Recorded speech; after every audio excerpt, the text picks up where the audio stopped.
నమస్కారం అండి. మనం ఇప్పుడు గోగినేని మణి గారు రచించిన 'కలవారి కోడలు' 11వ భాగాన్ని విందామా? కాకపోతే చిన్నత్తయ్య ఒకసారి రజిత గురించి అన్న మాటలు విన్నప్పుడు తమాషా అనిపించింది. ఇద్దరూ సొంత అక్క చెల్లెళ్ళైనా ఇద్దరికీ పోలికే లేదు.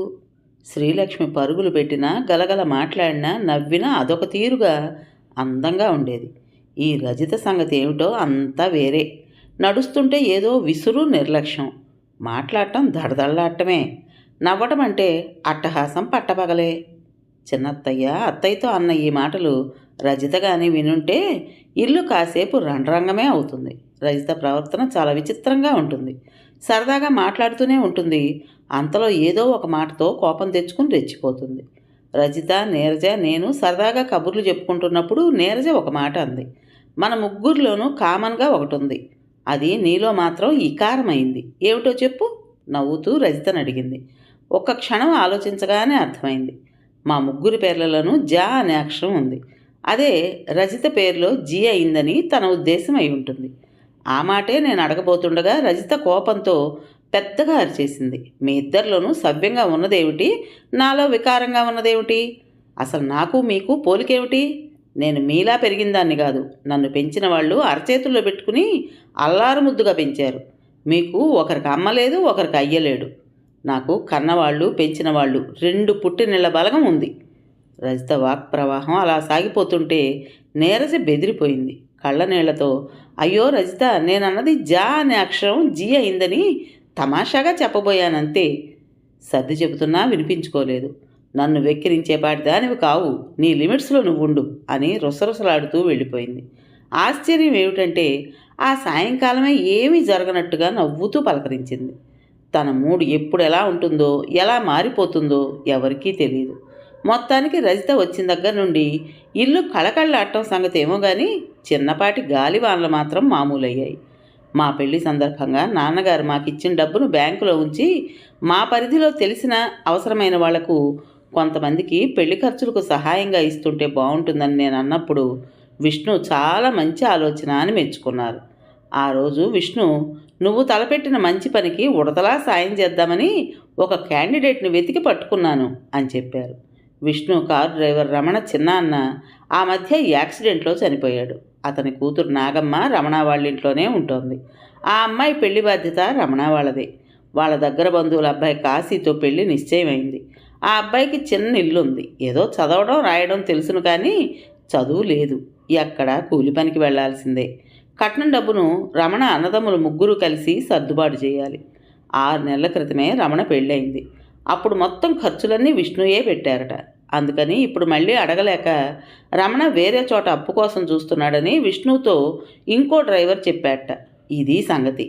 ఎంత ఇవ్వడం ఏమిటి అనే విషయాలన్నీ పూర్తిగా నన్నే చూసుకోమని విష్ణు చెప్పేశారు. నాకు ఆలోచన వచ్చింది. రమణ వాళ్ళ ఇల్లు ఆఫీస్కు దగ్గర. రమణ పెద్దవాళ్ళని, కాశీతో పాటు అతని తల్లిదండ్రుల్ని ఒకరోజు ఆఫీస్కి రమ్మని చెప్పి విష్ణుతో పాటు నేను వెళ్ళాను. వాళ్ళందరూ వెనక వరండాలో కూర్చున్నారు. కాశీ తల్లిదండ్రులు చెప్పింది ఏమిటంటే పెళ్ళి వాళ్ళింటి దగ్గరే జరగాల్సి ఉంది. ఒక్కడే కొడుకు కాబట్టి అందరినీ పిలిచి ఘనంగా చేయకపోతే నలుగురిలో చిన్నతనంగా ఉంటుంది. చుట్టాలు తప్పు పెడతారు. పెళ్లి ఖర్చులకే అంతా అయిపోతుంది. అందుకే కట్నం కొంచెం ఎక్కువే అడగాల్సి వచ్చిందని చెప్పారు. నేను వాళ్ళకి కానుకగా ₹1,00,000 ఇవ్వాలనుకుంటున్నానని చెప్పాను. నా సలహాని వివరించాను.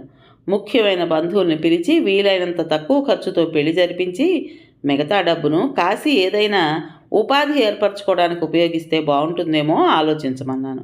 అతనికి సంపాదన అనేది అవసరం.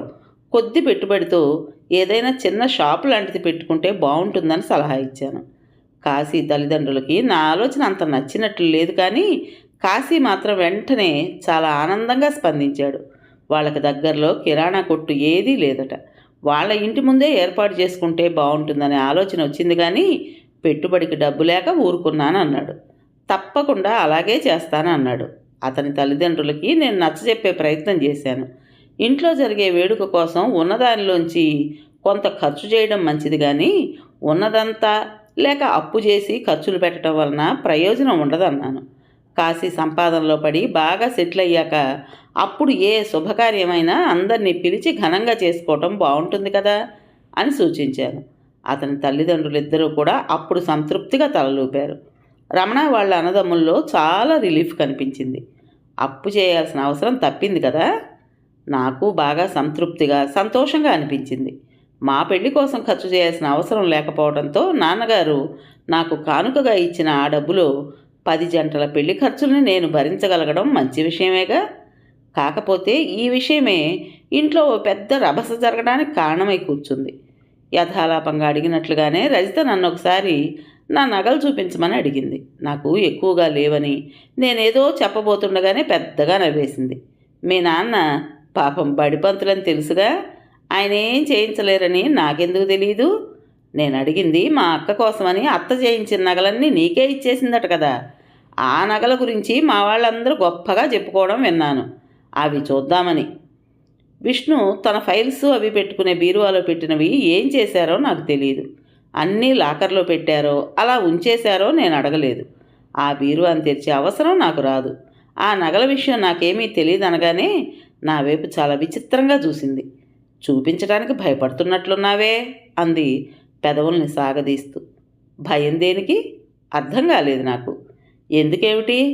పెద్దత్త చేయించినవే కానీ నాకేదైనా నచ్చింది ఉంటే తీసుకుంటానని అంటానేమోనని ముందు జాగ్రత్తగా చూపించడానికి భయపడుతున్నావు. తెలుస్తోందిలే. నేను నిర్ఘాంతపోయాను. చచ, రజిత ఇలా ఎలా ఆలోచించగలిగింది అనిపించింది. నాకు నిజంగానే ఆ నగల గురించి పెద్ద బావకు తప్ప నాకు తెలియదు. అత్తయ్య చేయించిన నగలే కాదు, నాన్నగారు కొన్న వాటిల్లోనైనా నీకు నచ్చింది ఉంటే ఇవ్వడానికి నేనేం బాధపడను, సంతోషంగానే ఇస్తాను. సరేలే అంటూ వ్యంగ్యంగా మళ్ళీ నవ్వింది. లేని వాటిని దానం చేసేస్తామని ఎవరైనా ధారాళంగా చెప్పచ్చు. అంత ఖరీదైన నగల గురించి నీకేం తెలియదంటే నేను నమ్మాలన్నమాట. పైగా నగలంటే ఇష్టం లేదని చెప్పి పెట్టుకోకుండా ఎవరికంట పడకుండా జాగ్రత్త పడుతున్నావు. సమాధానం చెప్పాలని కూడా అనిపించలేదు. నిర్లిప్తంగానే చూసి ఊరుకున్నాను. నా గురించి తన అభిప్రాయం అదే అయితే కాదంటూ నేను వాదించడం ఎందుకు? ఆ నగల గురించి విష్ణుని అడిగాను. విష్ణు కాసేపు ఆలోచనలో పడిపోయి నిశ్శబ్దంగా ఉండిపోయారు. 2 క్షణాల తర్వాత అసలు విషయం నాకు తెలియడమే మంచిదనుకున్నారేమో చెప్పారు. ఆ నగలు లాకర్లో కూడా లేవట. లాకర్లో నుంచి తీసి ఆ నగల్ని విష్ణుకు బాగా తెలిసిన సేటు దగ్గర హామీగా ఉంచి కృష్ణప్రసాద్ పెళ్లి కోసం అప్పు తెచ్చారు. ఈ విషయం విష్ణుకు తప్పించి ఇంట్లో వాళ్ళెవ్వరికీ, అత్తయ్యకి కూడా తెలియదు. పెళ్లి ఘనంగా చేయాలనే కోరికున్నా అప్పు చేయడానికి అమ్మ ఇష్టపడకపోవచ్చు. అలాంటి పరిస్థితి వచ్చినందుకు బాధపడుతుంది. అందుకే అమ్మకు చెప్పడం నాకు ఇష్టం లేదు.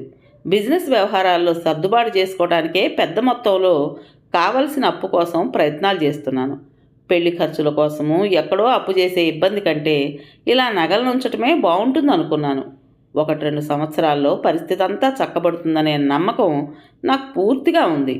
ఇంతలో ఈ అప్పుల గురించి అమ్మకు తెలియజేయడం ఎందుకు అనిపించింది. ఎవరికీ తెలియకపోవడం నీకు ఇబ్బందిని తెచ్చిపెడుతుందనే ఆలోచనే నాకు రాలేదు అంటూనే విష్ణు నా చేయి పట్టుకుని క్షమాపణ అడుగుతున్నట్లుగా, అవును సుజీ, నేను తప్పు చేశాను అన్నారు. పర్వాలేదు అన్నట్లుగా చూశాను. ఇంత పెద్ద ఇల్లు, నౌకర్లు, చాకర్లు, కార్లు, ఇంత హంగామా ఉన్నవాళ్ళకు కూడా అప్పు చేయాల్సిన పరిస్థితులా? ఈ అంత చెట్టుగా అంత గాలి అంటే ఇదేనేమో. ఉన్నవాళ్ళకైనా లేని వాళ్ళకైనా ఏ వేడుకైనా వీలైనంత అట్టహాసంగా చేయాలనే అనిపిస్తుందన్నమాట. నాలాంటి ఏ కొద్ది మందికో మాత్రం అనవసరం అనిపిస్తుంది. నాకు ఇలా అనిపించడానికి కారణం నాన్నగారి ఆలోచనల ప్రభావం నా మీద ఉండడమే కాబోలు. విష్ణు చేసింది మంచి పనే. నా ద్వారానూ ఈ విషయం ఎవరికీ తెలియకూడదు అనుకున్నాను. రజిత ఏమైనా అనుకోని విను ఊరుకోవడమే. 4 రోజుల తర్వాత అత్తయ్య గదిలోని బీరువాలో ఉండే శాంతమ్మ గొలుసు కనిపించడం లేదని అనుకోవడం విన్నాను. ఇక్కడికి వచ్చేటప్పుడు తనకి పుట్టింటి వాళ్ళిచ్చిన ఆ గొలుసును తీసుకొచ్చింది. దాయమని అత్తయ్యకి ఇచ్చింది. ఆ రోజు ఎందుకనో భరణలో చూస్తే అత్తయ్యకి కనిపించలేదు. ఎలా పోయి ఉంటుందని అందరూ తర్జన భర్జనలు పడుతున్నారు. నీరజ డ్రెస్సులు కొనుక్కోవాలని నన్ను రమ్మంటే సరేనని రెడీ అయ్యాను. కారు లేదు, రజిత తీసుకెళ్ళింది. తను వచ్చాకనే వెళదామని ఇద్దరం హాల్లో టీవీ చూస్తూ కూర్చున్నాం. 2-3 రోజుల క్రితం బీరువాకే తాళాలు వేలాడుతూ ఉంటే తనే అలా మర్చిపోయానేమో అని అత్తయ్య అనుకున్నారట. కానీ ఇప్పుడు ఆలోచిస్తే ఎవరో ఆ రోజు బీరువా తీశారనిపిస్తోందని అత్తయ్య వచ్చి అక్కడే ఉన్న చిన్నత్తయ్యతో అన్నారు. ఎవరు తీస్తారు, ఎందుకు తీస్తారు? కొత్త వాళ్ళు ఎవరూ రాలేదు. వచ్చినా గదుల్లోకి వెళ్ళే అవకాశమే లేదుగా అంటూ ఇద్దరూ మళ్ళీ చర్చలో పడ్డారు. ఇంతలో ఫోన్ మోగడంతో నీరజ తీసి అత్తయ్యకి కార్డులెస్ అందించింది. ఎందుకో గాని ఫోన్లో మాట్లాడుతున్న అత్తయ్య మొహం వివర్ణమైంది. 2 నిమిషాలు విని మెల్లగా ఏదో అడిగారు. ఆ తర్వాత ఏదో చెప్పి ఫోన్ ఆఫ్ చేశారు. చిన్నత్తయ్య ఏమిటక్కయ్యా, ఎవరు చేశారు, సంగతి ఏమిటి ఆరా తీశారు. అత్తయ్య మొహం కోపంతో జేవురించింది. అత్తయ్యలో అంత కోపాన్ని చూడటం అదే మొదటిసారి. శాంతమ్మ గొలుసు చమన్లాల్ షాపుకు చేరింది. రజిత అది చెడగొట్టి ఇంకేదో కొత్త రకం నెక్లెస్ చేయమని పురమాయించిందట. ఆ రోజు వాళ్ళ అబ్బాయి షాపులో ఉన్నాడు. ఇప్పుడు ఈయన చూసి ఈ రకం గొలుసు ఇప్పుడు మళ్ళీ ఫ్యాషన్ అయిందని, ఇది అలాగే ఉంచి కొత్త బంగారంతో నెక్లెస్ చేయించుకోవచ్చు కదా అని అడగటానికి ఇప్పుడు ఫోన్ చేశారు. గొలుసుకున్న బిళ్ళ మీద శాంతమ్మ వాళ్ళ అమ్మ పేరు మునెమ్మ అని ఉంటుందిగా, ఆ విషయం అడిగితే ఉందన్నాడు. అది పంపించేయమని, కొత్త బంగారంతోనే రజిత ఆర్డర్ ఇచ్చిన నెక్లెస్ చేయమని చెప్పాను. అత్తయ్య మాటలకు విస్తుపోతూ చూశారు. అదేమిటి, నీకు మాట మాత్రం చెప్పకుండా రజిత ఇలా ఎందుకు చేసింది అన్నారు చిన్నత్తయ్య. అత్తయ్య ఏం మాట్లాడకుండా కూర్చున్నారు. చాలా అసహనంగా ఉన్నట్లు తెలుస్తోంది. కాసేపట్లోనే షాప్ కొంచెం దగ్గరే కాబోలు చమన్లాల్ గుమస్తా వచ్చి గొలుసిచ్చి వెళ్ళిపోయాడు. కాసేపటికి రజిత వచ్చింది. అత్తయ్య కొంచెం గట్టిగానే నిలదీశారు. శాంతమ్మ గొలుసు ఎలా పోయిందని అందరం తలలు బద్దలు కొట్టుకుంటుంటే తీశానని చెప్పవే. ఆ గొలుసు చెడగొట్టడం ఎందుకని చమన్లాల్ ఫోన్ చేసే వరకు ఈ సంగతి తెలియనే లేదు. రజిత మొహం చిట్లించి చూసింది. అది శాంతమ్మ గొలుసా? ఆవిడ పెట్టిలోది పోయిందేమో వెతుక్కుంటున్నారు అనుకున్నా. శాంతమ్మది నీ బీరువాలో ఉండడం ఏమిటి? అసలు చమన్లాల్ వాళ్ళు నీకెందుకు ఫోన్ చేశారు, నాకు చేయాలి కానీ? నిన్ను మాత్రమే అడగాలనే సంగతి ఆయనకు తెలిసి ఉండదు. ఇంట్లో పెద్దవాళ్ళు ఉన్నప్పుడు వాళ్ళకొక మాట చెప్పడం మర్యాదే కానీ తప్పు లేదని ఎవరైనా అనుకుంటారు. నీకు మాత్రం తెలియలేదు కానీ. అత్తయ్య మాటలు తీక్షణంగానే ఉన్నాయి. రజిత రోషంగా ఉరుముతున్నట్లుగా చూసింది. నాకు తోచినట్లు నా ఇష్ట ప్రకారమే ఏదైనా చేస్తాను. ఎవ్వరి సలహాలు నాకు అవసరం లేదు. మొదటి నుంచి నా పద్ధతి ఇదే. ఇప్పుడు కొత్తగా నా అలవాటును మార్చుకోను. చాలా నిక్కచ్చిగా చెప్పింది. ఏదైనా నీ ఇష్ట ప్రకారమే చేసుకో, నన్ను అడగాల్సిన పని లేదు కానీ బీరువాలో గొలుసు తీసి దాన్ని మార్చాలనుకుంటే నాకు మాట చెప్పనవసరం లేదా? చెప్పుంటే అది శాంతమ్మ గొలుసు అని తెలిసి ఉండేదేగా. ఏ కొత్త ఫ్యాషన్ నాకు వచ్చినా వెంటనే కొనుక్కోవడం నాకు అలవాటు. చిన్నబావని అడిగితే ఇప్పుడు కాదనేశాడు. నీ దగ్గరకు వస్తే స్నానం చేస్తున్నావు. డబ్బు కోసం బీరువా తెరిస్తే అది కనిపించింది. పాత గొలుసు ఎందుకని మార్చేయాలనుకున్నాను. ఈ మాత్రం దానికే ఇంత రాద్ధాంతం చేస్తున్నారు. ఎంతైనా ఖర్చు పెట్టుకునే హక్కు నీ పెద్ద కోడలకే కాదు, నాకు ఉంది. మధ్యలో ఇంకొకరి ప్రసక్తి నీకెందుకు? చాలా నెమ్మదిగా అన్నారు. ఈ ఇంట్లో విషయాలు నాకు అవసరమే. నాకు ఇవ్వడానికి చిన్నబావ దగ్గర డబ్బు ఉండడం లేదు. పెద్ద బావదే పెత్తనం కాబట్టి ఆవిడ ఎంతైనా ఖర్చు పెట్టుకోవచ్చు కాబోలు. ఆఫ్టర్ ఆల్ ఒక డ్రైవర్ బంధువులకే ₹1,00,000 దానంగా ఇచ్చేసిందంటే ఆ లెక్కన సొంతానికి ఇంకెంత ఖర్చు చేస్తుందో ఎవరూ పట్టించుకోరా?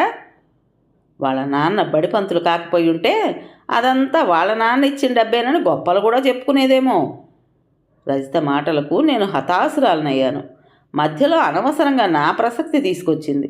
2 రోజుల క్రితమే కాశీ వాళ్లకు చెక్ ఇచ్చాను. ఏ డ్రైవరో రజితకు చెప్పుండొచ్చు.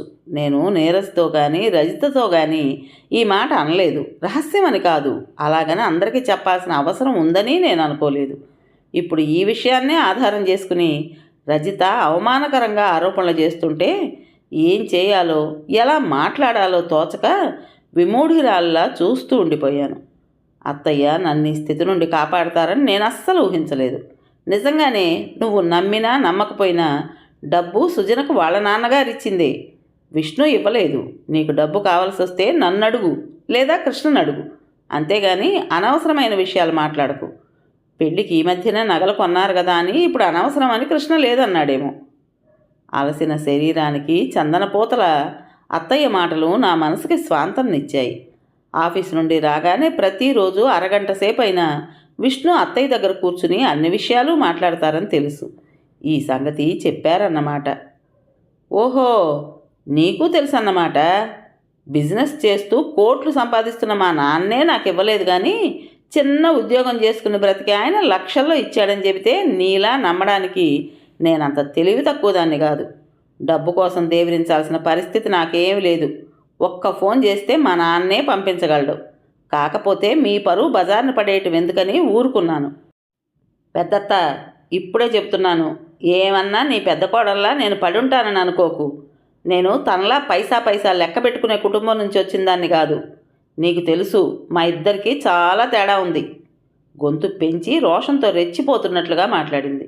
నిర్ఘాంతపోయినట్లుగా రజిత వైపు చూస్తూ నిలబడిన అత్తయ్య చాలా నెమ్మదిగా, అవును, చాలా తేడా ఉంది, తెలియజేస్తున్నావు, ఇప్పుడే తెలిసింది అంటూ అక్కడి నుంచి వెళ్ళిపోయారు. కొంచెం దూరంగా ఉన్న ముత్యాలు ఎందుకో గాని కిసుక్కున నవ్వింది. అక్కడే ఉందో లేక అప్పుడే వచ్చిందో నేను గమనించలేదు. ఎందుకే నువ్వు నవ్వుతున్నావు? అసలు ముందు నిన్ను దన్నాలి, ఇల్లంతా ఇష్టం వచ్చినట్టు తిరుగుతుంటావు అంటూ చేయెత్తి ముత్యాల దగ్గరికి వెళ్ళింది రజిత. మధ్యలో నేనేటి చేశాను, నన్నెందుకు కొట్టాలి అని పరుగులు పెట్టిన ముత్యాలు వెనకే రజిత వెళ్ళింది. 2 నిమిషాల్లోనే బుసలు కొడుతున్నట్లుగా ఈజీ చైర్ను చేత్తో పట్టుకుని వచ్చిన రజిత దాన్ని హాల్ ద్వారం బయట వేసుకుని కూర్చుని నీరజతో, ఈ పిచ్చిదాని నోటికి హద్దు పద్దు లేదు, ఎంత మాటైనా అనేస్తుంది. ఇదంతా దీని బ్రతుకెంత? నన్ను దొంగ అంటుందా? వెళ్ళి పెద్దత్తయ్యతో చెప్పు, ఈ ఇంట్లో అది ఉండడానికి వీల్లేదు, దాన్ని పంపించేస్తే కానీ నేను లోపలికి రాను అంది. వెనకే వచ్చిన ముత్యాలు, అయ్యో ఇదేటి, నాను మిమ్మల్ని ఎందుకంటాను? నన్ను కొడతానంటే నేనేమన్నా బంగారం ఎండి దొంగతనం చేశానా? ఎందుకు కొడతారన్నా? అంతేకందా అంది. నీరజ ఏదో అనబోతుంటే, నువ్వు వెళ్ళి పెద్దత్తయ్యకి చెప్పు ఉరిమినట్లే అంది. మారు మాట్లాడకుండా నీరజ పరుగు పెట్టింది. అత్తయ్య వెంటనే వచ్చారు. మొహం బాగా నీరసంగా డస్సిపోయినట్లుంది. కొంచెం చిరాగ్గా చూస్తూ, రజిత, ఏమిటిది? పిచ్చిదాని మాటలకు అర్థం లేకుండా ఈ రాద్ధాంతం ఎందుకు అన్నారు. దానికి పొగరు బాగా పెరిగింది. అది ఇంట్లో ఉండకూడదు. ఏం మాట్లాడకూడదో ఎలా మాట్లాడాలో దానికి తెలియదు. దానితో నీకు పంతమేమిటి? ఏం తెలియదని అనుకోవడం లేదు, అన్నీ తెలుసు అనుకుంటుంది. బయటకు పంపిస్తే దాని పరిస్థితి ఏమిటో తెలుసుకుంటుంది. అప్పుడు ఎక్కడికి వెళ్తుంది? దానికి ఎవరూ లేరమ్మా. హఠాత్తుగా అత్తయ్య కంఠం భారమైంది. ఎవరూ లేని వాళ్ళు ఉండడానికి ఇదేం అనాథాశ్రమం కాదు. నన్ను ఎదిరించి మాట్లాడిన పని మనిషిని పంపించడానికి ఇంత ఆలోచన? నీ మెత్తదనం చూసే అది అలా నెత్తికెక్కుతోంది.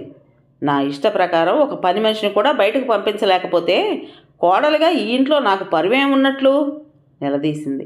ఇక నిలబడలేనట్లుగా లోపలికొచ్చి సోఫాలో కూర్చుని నీరజతో, దీనికి ఏమైనా డబ్బులు ఇచ్చి పొమ్మని చెప్పవే అని బిక్కు బిక్కుమంటూ చూస్తూ నిలబడిన ముత్యాలని చూసి, ఇంకా ఎందుకే అలా నిలబడ్డావు? వెళ్ళి నీ బట్టలు తీసుకుని పో అంటూ కసిరారు. నిజంగానే పొమ్మంటున్నారా? చాలా దీనంగా అడిగింది. నిజంగానే చెబుతున్నాను, వెళ్ళు, ఎవరో ఒకరు నీకింత ముద్ద పెట్టకపోరు తల తిప్పుకున్నారు. అడుగులో అడుగు వేసుకుంటూ వెళ్ళిన ముత్యాలు 2 నిమిషాల్లోనే చిన్న మూటతో వచ్చింది. నీరజ డబ్బు ఇవ్వబోతే, నాకు డబ్బులు ఎందుకు, ఎవరో ఒకరు ఇంత ముద్ద పెడతారని పెద్దమ్మగారు చెప్పారు అంటూ తీసుకోలేదు. అక్కడే ఉన్న అందరి వంక మార్చి మార్చి చూస్తూ, పోతున్నానమ్మా జాలిగా అంది. పిచ్చిది ఆడకపోతుంది అనుకోకుండా పొమ్మంటున్నారు. నేను చచ్చే వరకు పూచీ మీదని మా అమ్మకు మాటిచ్చి పెద్దమ్మగారు ఇప్పుడు పొమ్మంటున్నారా? సరే పోతాలేండి. వెనక్కి చూసుకుంటూ అడుగులేసింది. అందరి కళ్ళు చెమర్చాయి. అత్తయ్య చెంపల మీదుగా కన్నీళ్లు ధారలు కట్టేశాయి. పిచ్చిదానివైనా ఏడిపించడం మాత్రం నీకు బాగా తెలుసు. కళ్ళు తుడుచుకుంటూ లేచి వెళ్ళిపోయారు. చివరకు ఉరుమురిమి మంగళం మీద పడ్డట్టుగా అయింది. మెల్లగా కొనుక్కుంటూ చిన్నత్తయ్య లేచారు. లోపలకు దర్పంగా వచ్చి కూర్చున్న రజిత, శాంతమ్మ కాఫీ అని కేకపెట్టింది. శాంతమ్మ గొలుసు తీసిందని అత్తయ్య గట్టిగా మాట్లాడినందుకు ఆ కోపం ఇలా ముత్యాల మీద చూపించింది కాబోలు. ఎవరో దగ్గర బంధువు దూరం అయిపోతున్నట్లుగా అత్తయ్య ముత్యాల కోసం అంతలా కదిలిపోయి కన్నీళ్లు పెట్టుకోవడం నాకు చాలా ఆశ్చర్యంగా అనిపించింది. అత్తయ్య పట్ల గౌరవం మరింత పెరిగింది. కాఫీ కప్పు తెచ్చిన శాంతమ్మ కళ్ళు ఎర్రబడి ఉన్నాయి. రజిత కాఫీ తాగుతుంటే నీరజ నేను టీవీకి కళ్ళు అప్పగించి కూర్చున్నాం. ఏం చేయాలో తోచనట్లుగా. 10 నిమిషాలు గడిచాయో లేదో ఇంటి ముందు కారు ఆగిన శబ్దం వినిపించింది. పెద్ద పెద్ద అడుగులతో లోపలికొచ్చిన విష్ణు, అమ్మా అంటూ కేక పెట్టారు. అప్పుడు ఆ సమయంలో విష్ణు ఎందుకు వచ్చారో అంత ఆగ్రహం ఏమిటో అంతుపట్టలేదు. మళ్ళీ వెంటనే ఇంకో కేక. హడావిడిగా అత్తయ్య వెనకాలే చిన్నత్తయ్య వచ్చారు. ఏమిటమ్మా, పిచ్చిదాన్ని పొమ్మన్నావా? ఎక్కడికి వెళ్తుందనుకున్నావు? ఎలా బ్రతుకుతుందనుకున్నావు? తీవ్రంగా అన్నారు. రజిత లేచి నిలబడి, బావా ఆ పిచ్చిది నన్ను అని చెప్పబోతుంటే విష్ణు, రజిత, నువ్వేం మాట్లాడకు, ఉరిమినట్లే అన్నారు. రజిత కొంచెం బెదిరినట్లుగా మౌనంగా ఉండిపోయింది. విష్ణు పెదవులపైకి చిరునవ్వు వచ్చింది. మమ్మల్ని ఎవరినైనా బయటకు పొమ్మనే అధికారం నీకుంది కానీ ముత్యాల్ని మాత్రం పొమ్మనడానికి లేదు. తనకు ఆ హక్కును నాన్నగారే ఇచ్చారు. మళ్ళీ కొంచెం సీరియస్గా చూస్తూ, నేను లాయర్ గారిని కలవాలని అటువైపు వెళుతున్నాను కాబట్టి సరిపోయింది. మలుపులో చెట్టు కింద కూర్చునుంది. లేకపోతే వెతకలేక ఎంత గొడవయ్యేదో. అయినా ఎవరో ఏదో అంటే నువ్వు గట్టిగా మాట్లాడలేవా అంటూనే విష్ణు వెంటనే వెళ్ళిపోయారు. కథ పేరు కలవారి కోడలు. రచించిన వారు గోగినేని మణి గారు. ఇంతటితో ఈ కథలోని 11వ భాగం పూర్తయింది. విన్నారు కదండి. మరి ఈ కథ మీకు నచ్చిందా? నచ్చినట్టయితే లైక్ చేసి మరో నలుగురికి షేర్ చేయండి. అలాగే కొత్త వాళ్ళు కనుక మన ఛానల్ని చూస్తున్నట్లయితే తప్పకుండా సబ్స్క్రైబ్ చేసుకోండి.